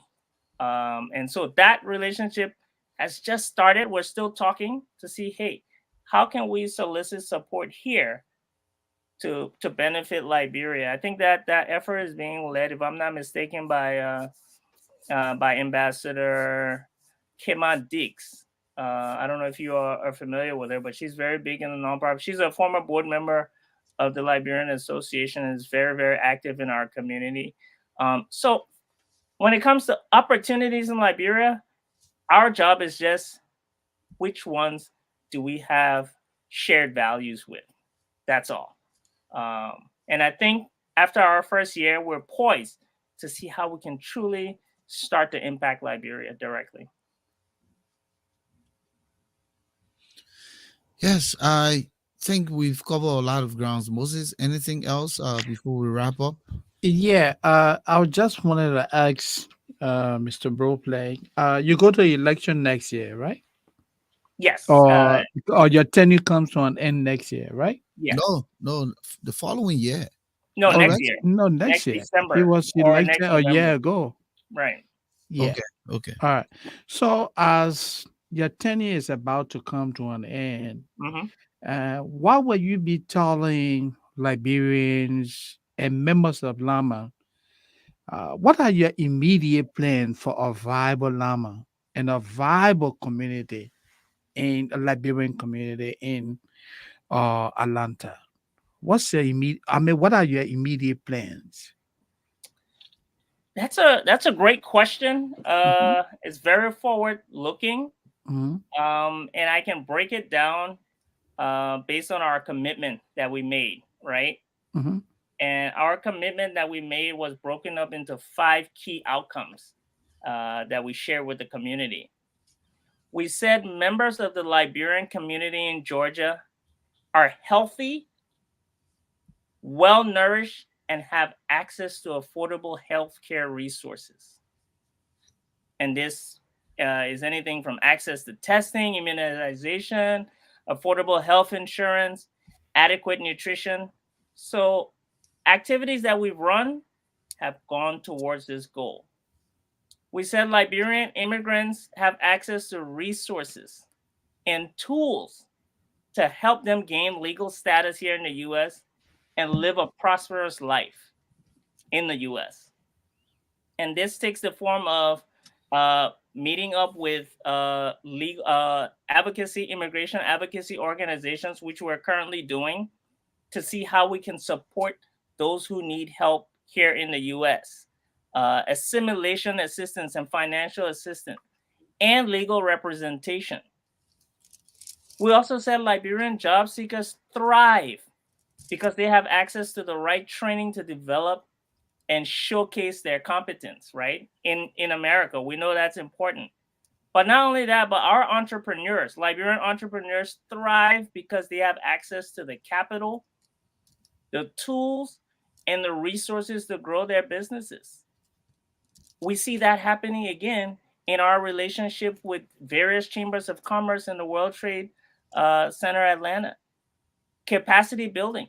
Someone reached out to us. We had I don't know if you all are familiar with Waffle House. I'm sure Mr. Shelton is familiar with Waffle House, right? I was just in So South Carolina. I was just in South Carolina, and yeah, You and stop by, right? I didn't stop by and say, "Hey, Waffle House." You know how you miss Waffle it. House. Yeah. Yeah. So what a lot of people don't know is that Waffle House has a very, very robust training program. And the vice president of HR at Waffle House was at our July 26th celebration. And she says, I want to partner with you. So we're trying to set up a program with her and one of our Liberian leaders here who works for the Department of Labor to try to see how best we can set up training programs for Liberians, right? Mhm. And so that's just a tip of the iceberg for what we want to achieve. The main thing that we need to be concerned about is, are we laying the right foundation to attract the right kind of resources? And we're all Liberians. We know sometimes how spirited our organizations can be, people going after each other or whatnot. One of the things that I tell my team is the key to success is when people realize that we're a mature organization and trustworthy, and that they can come to us and know that we'll be in the position to implement whatever goals that this community needs. And I think those are some of the things that we've achieved without having a community center. So when the time comes, which by the way, a community center is on the long-term roadmap, but it just was not on our roadmap for the first 2 years. That's all. Yeah. As executive director of Llama, how do you encourage Liberians who are looking for relocation? What message do you have for them before we take leave of you? There's a Wow. tendency for Liberians to travel here, and then the family members say, "Man, pack up and come here, man. We got jobs here, we got this." And then you see the person pack up, but then they come running back to Philly or they go running back to Yeah. regional community. What is it that Well, Lama can say here tonight that Atlanta is the place? Atlanta To be. will give you the right job. We'll do this, we'll do that, so that Liberians can start thinking about Atlanta, Georgia. That's yeah. my last question to you, and I think after that we wrap it up. Yeah, that's it. Yeah. Yeah, No. and That's and, a and fabulous that's question. the commercial question. I call it the South Georgia question. Yeah. South No, Georgia. no. What I was gonna say was that's a fabulous question simply because that's actually the basis of why I pretty much came to office, guys. I have to let you know. There's some key facts I always share with people, right? Because I hang around the business community quite a bit. I said, look, we're fortunate to reside in one of the world's largest economic and cultural hubs. Atlanta is considered now the Hollywood of the South, guys. If you Oh didn't know, wow. yeah. I know And that. we need to be aware of these opportunities because many of us have easy access to it. Look, Atlanta has the busiest and most efficient airport in the world. that brings in nearly 100 million people through its shores. Can you imagine the opportunities just in that number alone? I tell people that. I said, this is where you want to be, Yeah, right? but most of the jobs not paying, from my experience. So how do you make up for that? Especially when you think about the cost of living in Atlanta has increased, the drive time between job and where you live. There's a lot of driving. You burn your gas within 3 days, you're back to the pump. So it's glamorous, yes. It's good weather, yes. But sometimes, Bia, you and I know that Mhm.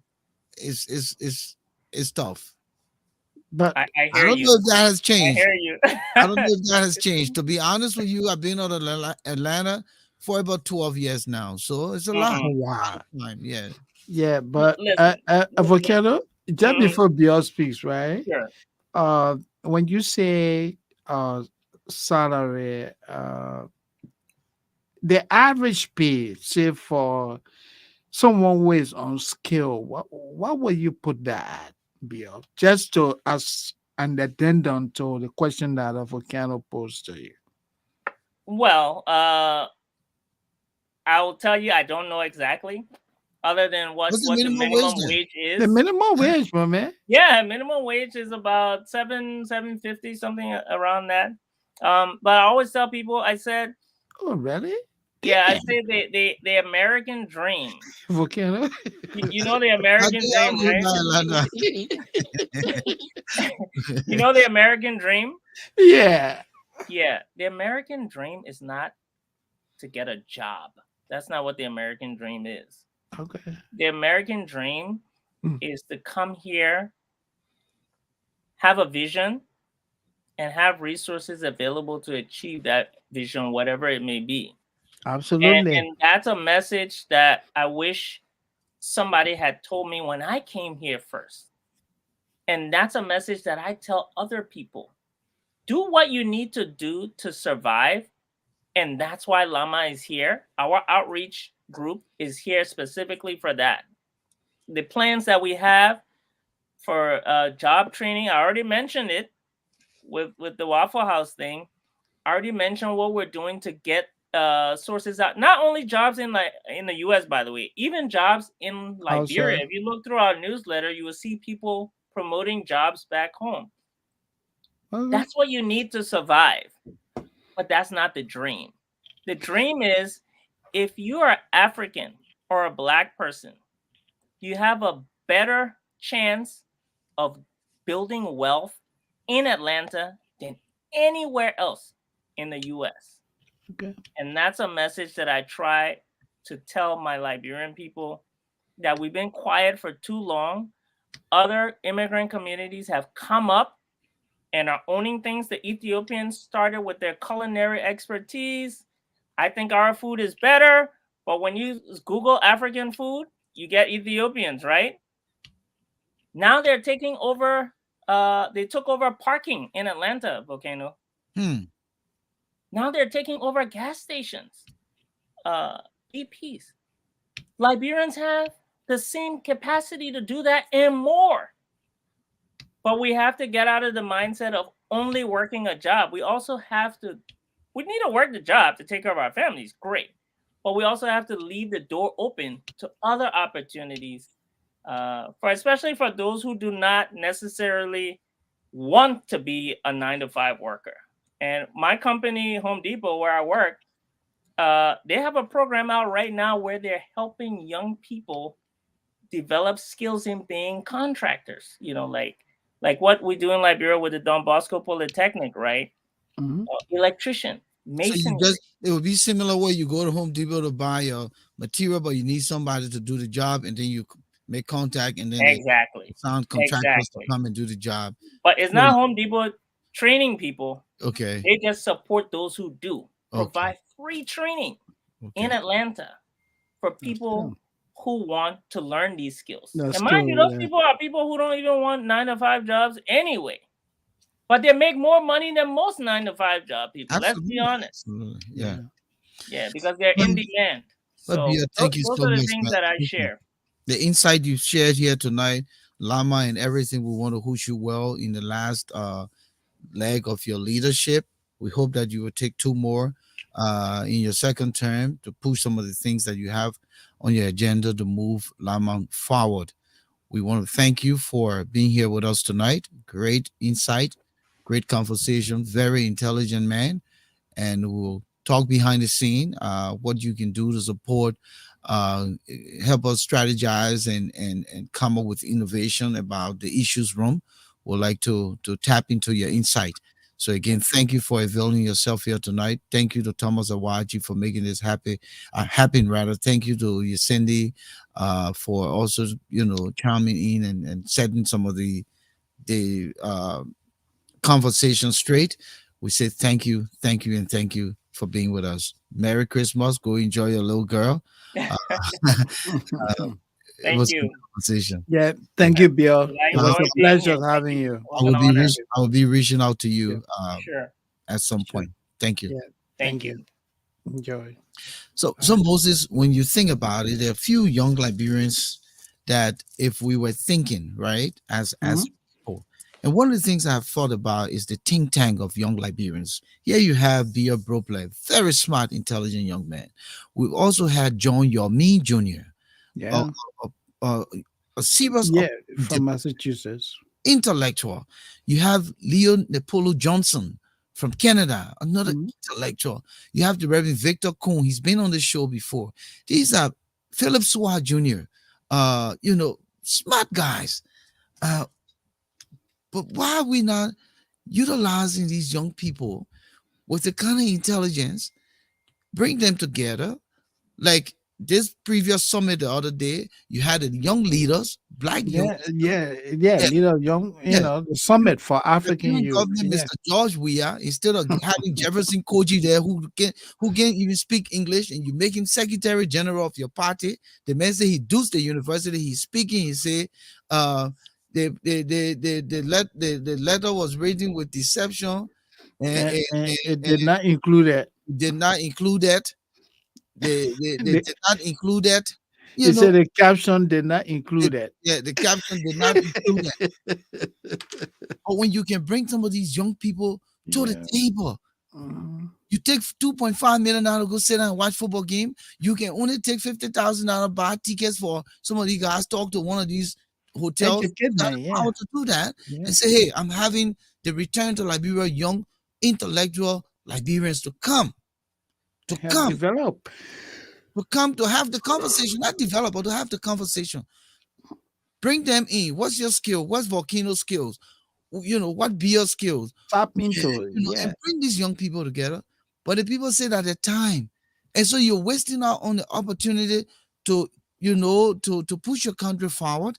And so some of us are here using our skills here, but we're obliged to do that because the enabling environment is not created by our governments on the grounds. so I And agree. when I hear young people like this, it bothers me that we have not put any kind of program in place to bring To them back to to Liberia. utilize them. Yes, yes. Yeah, I agree. So we're wasting out on opportunities. We say we have a brain drain society. We say we have poor human development per capita, but that's not true. That's not true. Imagine one beer taking 20 Jefferson Koji under his arm. Yeah, Imagine one Philip B. Swa or one Leo Johnson taking 20 Jefferson Koji under his arm. yeah. Multiply it. That would be a significant, that would add up to Let me improving just the let me system. just take this last call quick. Maybe someone Sure. wants to say something quick. Good evening. Welcome to the issues room. Good evening. Are you there? Welcome to the issues room. Yeah, sorry, but this is Bloja Kondo. Sorry, I had a phone issue. That's why I couldn't hear you. Okay. When you spoke earlier. Yeah, I want to say thanks again to you and Moses for another great evening. Unfortunately, due to work-related issue, I could not join earlier. Okay. At the end, but as I said, it was a great show. Yes, you're right. You guys regularly said it. We we need to incorporate young people in the reconstruction process, the post-war reconstruction process. It's unfortunately that those who are put in charge to steer the affair of government is not thinking about getting young, intelligent Liberians, skillful Liberians to return to Liberia and Yeah. contribute to the process. But it is not just a government issue, but that's one of the main reasons why I call it. I think it's a Liberian issue. The reason why I consider it a Liberian issue because I have my personal experience to share. Volcano, I'm at a job where there are a lot of Liberians that work to where I work, and I've encouraged them and said, look, this is how I can contribute to our community, especially our Liberian community or the African community in general. Yeah. I'm grateful to the Almighty God for giving me the opportunity to have come to the U.S. and went to school and became an engineer. And I'm not boasting, but I've gotten to one of the highest levels as a principal engineer. From being a principal engineer, the next stage is becoming a fellow. As a principal engineer, you're at a director level. But the only thing is that you work as an individual contributor other than being a people manager. And Yeah. I've said to many Liberians, look, there are technicians out there that are making $30, $40, $50 an hour. I can organize a section and train Liberians to more than, I'll tell you, but more than 20 to 30 Liberians at my job. That look, free session, I will train you guys. I got all the tools and I will equip you.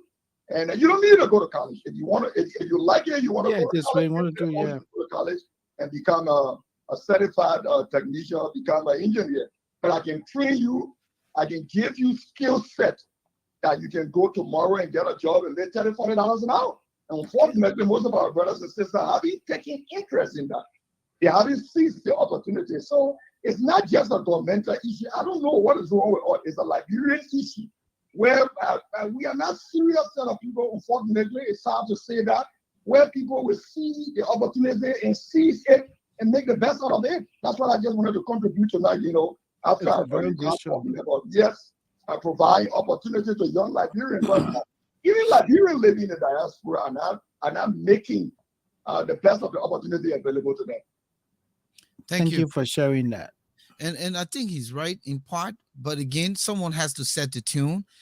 And in the case of Liberia, the government must set the tune. The government can continue to cry that there's a brain drain when you have a lot of, and even on the grounds, there's some very sharp young Yeah. Liberians. But what And do? You bring the diaspora young Liberians with the potential and integrate the local young Liberians as well and form a think tank. These are the future leaders of the country. Because right now you have more than 3 million youth riding motorbike, Zogos, wayward, dealing with mental health, and all of that.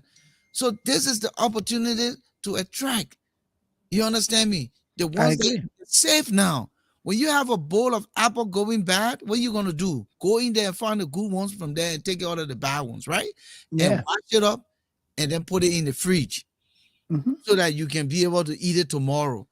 But that's what I'm talking about. Government has to set the tune and leaders Yeah. set the tune.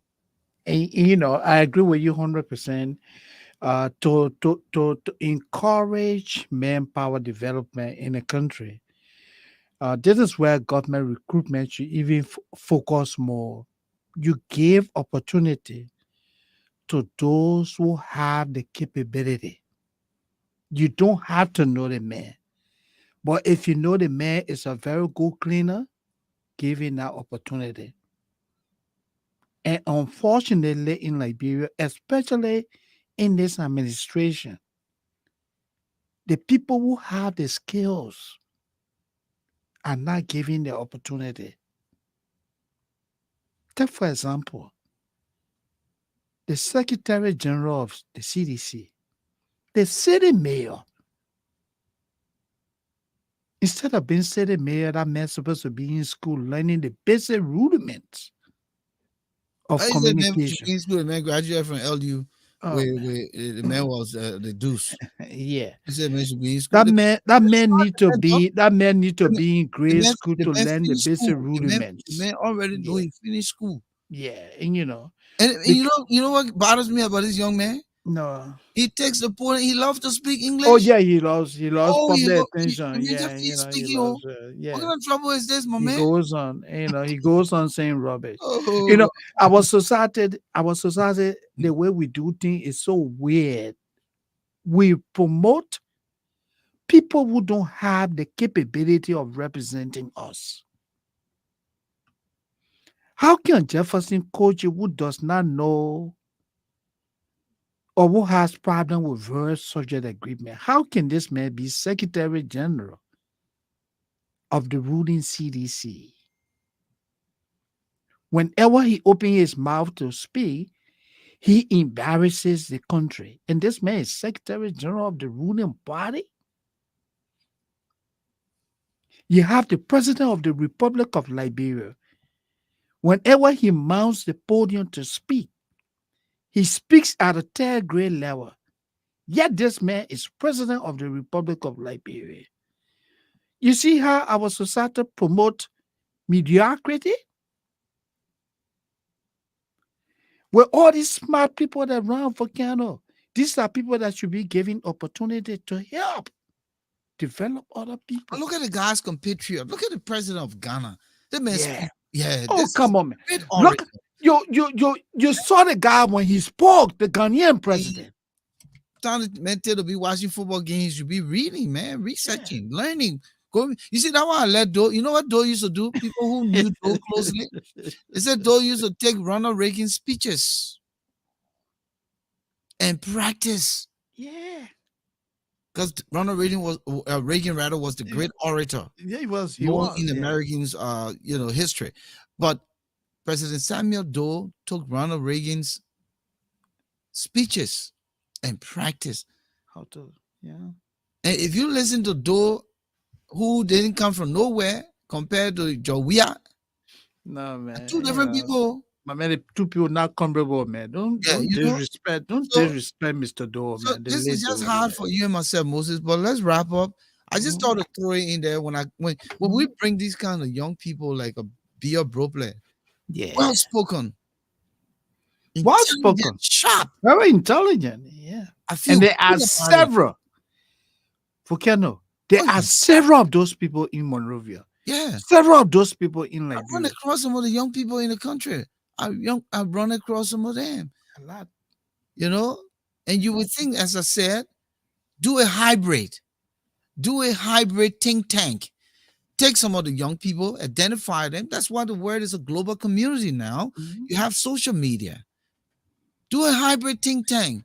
Take some of the sharp local young men, not the one who just stand under the palawa and talk nonsense all day. Secret, They see secret. they eat soup and that, and they're speaking, the talking. Yeah, don't find the refined ones Yeah. with the thing here. Yeah. Then come on the side, take the refined ones with the thing here, bring them together, and let's Develop that. charter a futuristic course for our Yeah. country.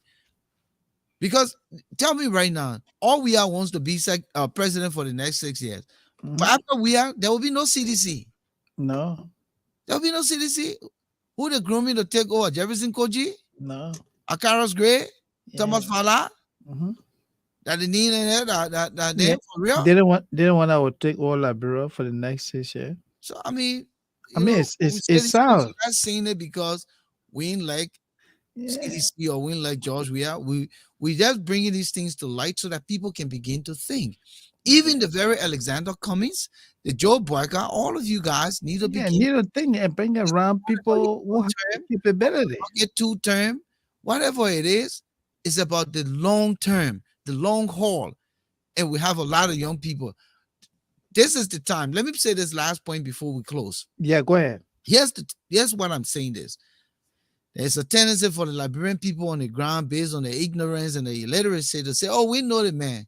Imagine Bia Broplet went to Liberia right now and said, "Hey, listen to my last name, a crew man. I'm from Grand Crew. I want to run. Well, we know you. You are not here. Where you Yeah. coming from?" Yeah. right? And What? when It we're was struggling, yeah, where were you? Yeah, where were you? But it made King had to struggle to bring back the yaw, bring back intelligence, bring back all of this, and you taking it because the man was not there. But the point I'm Yeah. making here, this is how you can bring those people to the people, these young Yeah. people to the people. When you integrate the think tank, right? And Yeah. have a hybrid think tank, take the folks from the ground, take the folks from here, and you start showcasing these people, and they're coming, they're making contribution, they're strategizing, they're finding solutions to some of our problems. Then you have succession leadership coming Of course. because then these people now are integrating. The minds are now forming into one mind. They're looking at it from a bigger picture perspective, Mhm. and there's no longer, selfish gains Yeah, because absolutely. everyone has have worked together and they've seen it from that perspective, and now they're projecting. So the talent will raise to the crescendo of that we all in this together, and it's for the common good of our country. But I Yeah. sometimes think about these things and I say that we're failing on some of the great opportunities, and the only thing we can do from our vantage points is just talk about these things and Well, throw yeah, light. that's all we can do. Hope that Talk about somebody it. hears it. Moses, hope that somebody hears this. And uh, then, Volcano, not to cut you, unfortunately, when you say these things with passion, with a hope that somebody will listen to you, somebody who is a fanatic will say, oh, well, you hate the man. You hate the man. Where's the hatred? Are we making up stories? Don't we see these things? You know, give opportunity to people who deserve the opportunities. That's it. That's all we're saying. Thank you, Moses. Yeah, Listen, we can. let's go Yeah. out of here, my man. We got one day, one full day to Christmas. Yeah. Got We'll be time to back show here out. Yeah. on Friday, Mhm. on Tuesday rather, and Friday. But we'll discuss what we're gonna be doing Tuesday. Mhm. I've been having a thought around some things we could throw out there. But Yeah. again, we want to thank everyone. Be a Bro Thanks for joining us here in the issues room tonight. Global uh Ecclesia. Gerald Cummings, my brother. How you doing, Gerald? How's everything with you tonight? Victor Logan, thank you. Thomas Awaji, always good to have you. Bloja Kono, thanks for contributing. Bobby Boniface, Brooklyn, it was good having you in the house. JG Toba, Cindy Martin Queye, Rivers as Pro, Edwina Lopu, Livingston. Um, Let me just scroll up a little. Anthony Wallado, good to have you here with us tonight. It was good conversation. It was very interesting. Conrad Yinkan, thank you. We just say thank you to Edward Nefor, Brazilian monk, for showing up. DC Wilson, um, and my man Raymond Clark out there in Texas. Fergie Monu and Gloria Moba, um, Mariah Gardell for coming through this night. We'll be back here, hopefully, God's willing, Tuesday. Moses, thank you so much. It was a pleasure being here with you in company, and Yeah. we'll catch up tonight. Things look good. The system didn't freeze. We upgraded the internet.